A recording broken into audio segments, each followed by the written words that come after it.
1 cup నువ్వుల్ని తీసుకొని వేపుకుందాం.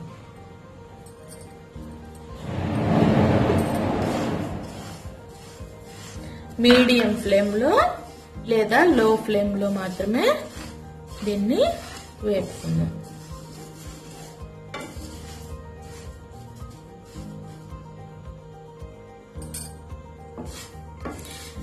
ఇవి కొద్దిగా రంగు మారే వరకు వేపండి.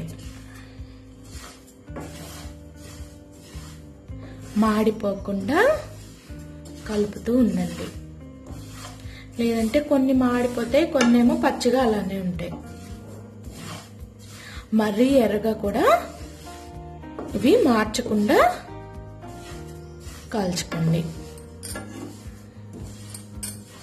మరీ వేగిపోయినాయి అనుకోండి చేదుగా అయిపోతాయి. ఇవి నువ్వులు వేగిన తర్వాత స్మెల్ వస్తాయి కదండి, అప్పుడు మనం దీన్ని తీసి ఒక గిన్నెలోకి కానీ ప్లేట్లోకి కానీ పెట్టుకుందాం.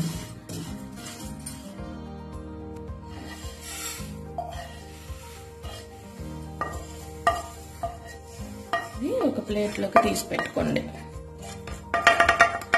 ఇప్పుడు దీంట్లోనే మనం ఉలవల్ని వేసుకుందాము. దూరగా వేగితే చాలు.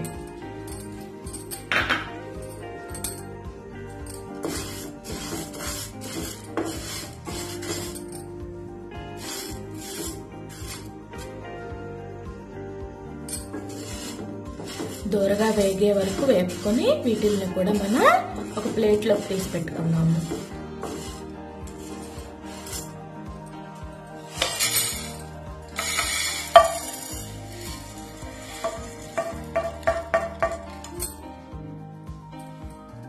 మనకి ఉల్లిపాయలు కూడా వేగిన తర్వాత గుమ్మడికాయ గింజల్ని వేపుకుందాము. మనకి ఇవన్నీ వేగినవన్నీ ఎలా తెలుస్తాయంటే వేగినప్పుడు ఇవి స్మెల్ వాసన వస్తాయి, మంచి వాసన వస్తుంది వేగినప్పుడు.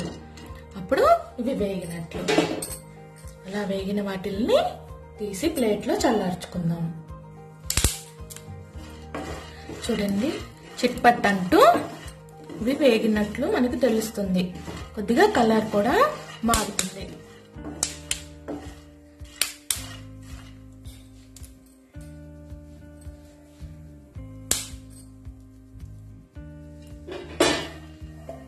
ప్లేట్లోకి తీసి చల్లార్చుకున్నాము.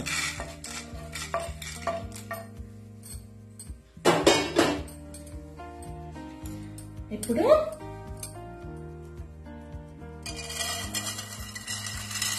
ఇవి కర్బూజా గింజలండి.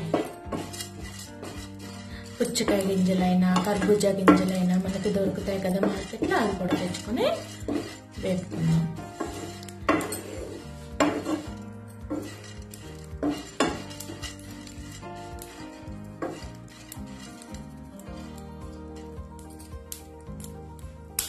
ఇవి కూడా చిట్పట్ అంటూ వేగుతాయి.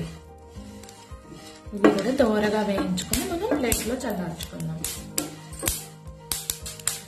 సరే, అన్ని వేగిపోయినాయి.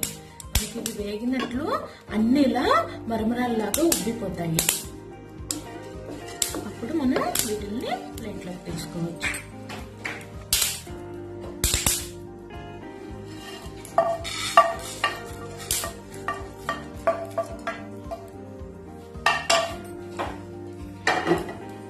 ఇవన్నీ మనం చల్లారిన తర్వాత గ్రైండ్ చేసుకుందాం.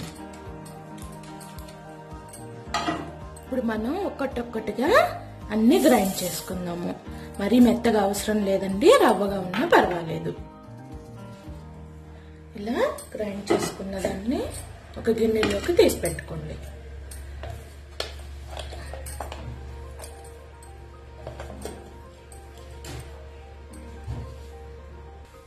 ఇప్పుడు అదే మిక్సీ జార్లో ఉలవల్ని కూడా గ్రైండ్ చేసుకుందాం.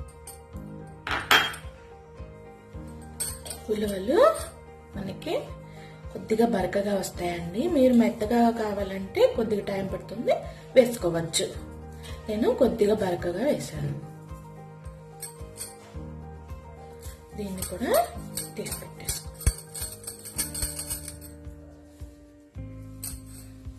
ఇప్పుడు మనం గుమ్మడికాయ గింజల్ని కూడా మిక్సీ జార్లో వేసుకొని గ్రైండ్ చేసుకుందాం.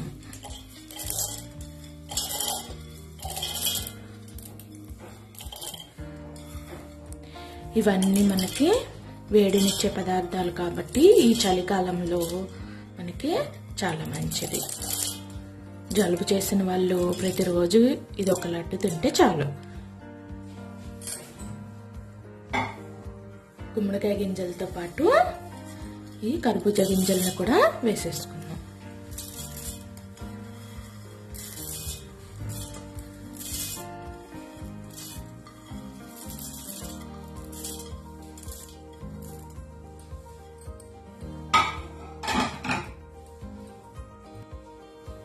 వీటితో పాటే మనం యాలకులను కూడా వేసుకుందాము. ఇప్పుడు గ్రైండ్ చేస్తాం. దీన్ని కూడా మనం గిన్నెలోకి తీసి పెట్టుకుందాము.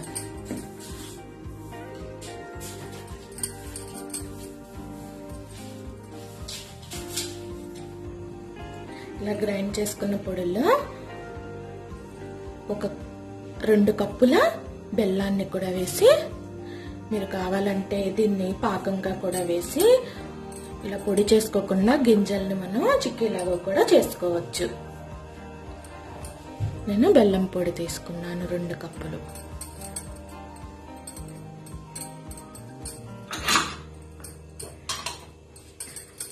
ఇప్పుడు వీటిని మనం లడ్డు చేసుకున్నాం.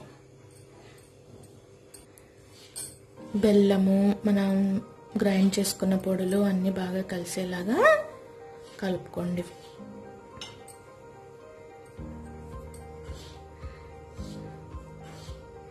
బెల్లం మీ దగ్గర బెల్లం కుందులు దొరుకుతాయి కదండి, చాకుతో తురుముకొని ఇలా పొడిలాగా చేసుకోవచ్చు.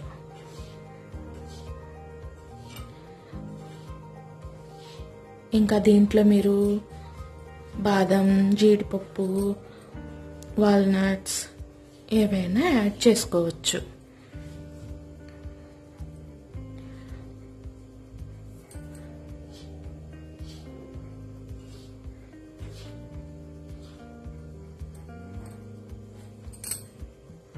ఫ్రెండ్స్, దీన్ని ఇలానే పొడిగా పెట్టుకొని మీరు ఒక డబ్బాలో స్టోర్ చేసుకోండి. ఎప్పుడైతే మీరు లడ్డూలు తినాలనుకుంటున్నారో అప్పుడు దీన్ని ఇలా పొడిగా అయినా తినచ్చు, లేదా లడ్డూలు చుట్టుకుని అయినా తినచ్చు. లడ్డూల్ని మనం పాలు వేసుకుని కలుపుకుందాం.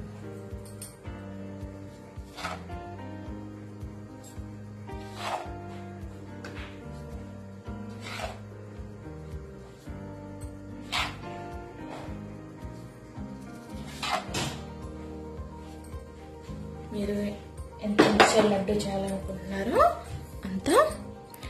మీకు ఇలా లడ్డూలు పొడి చేసుకునే ఇష్టం లేకపోతే వేపుకున్న అన్నిటిని బెల్లం పాకం చేసుకొని ఇలా పొడి చేయకుండా పాకం చేసుకొని ఆ పాకంలో ఈ గింజలన్నీ వేసేసి చిక్కీలాగా చేసుకోవచ్చు. అలా కూడా బాగుంటుంది. ఇప్పుడు 1/2 గ్లాసు పాలని కొద్ది కొద్దిగా చూసుకుంటూ కలుపుకుందాం.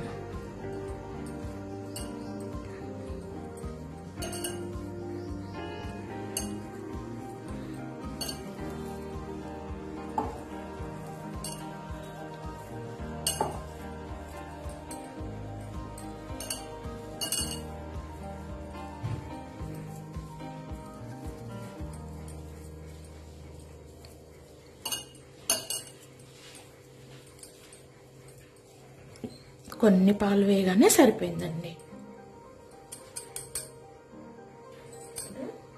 కొద్దిగా తడి ఎక్కువ ఉంది కాబట్టి నేను కొద్దిగా పొడి వేసుకుంటున్నాను.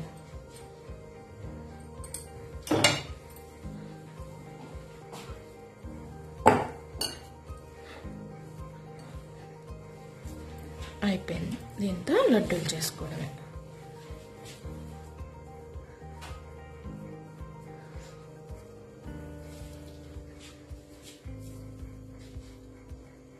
ఫ్రెండ్స్, మనం చేతికి అంటుకోకుండా ఉండాలంటే లడ్డూలు చేసేటప్పుడు కొద్దిగా నెయ్యి వేసుకొని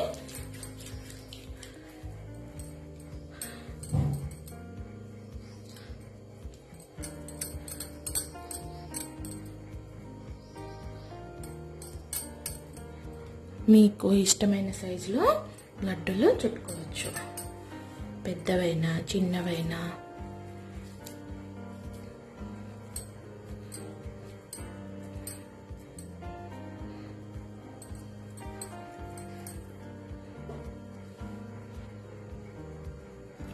ఎంతో బలమైన చలవనిచ్చే ఈ లడ్డూని మీరు కూడా తప్పకుండా ఒకసారి ట్రై చేయండి.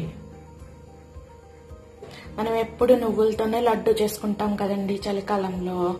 ఇలా నువ్వులతో పాటు కొన్ని ఇంగ్రీడియంట్స్ని కలిపి టేస్టీగా మీరు కూడా ఒకసారి ట్రై చేయండి. ఎలా ఉందో తప్పకుండా ఫీడ్బ్యాక్ ఇవ్వండి.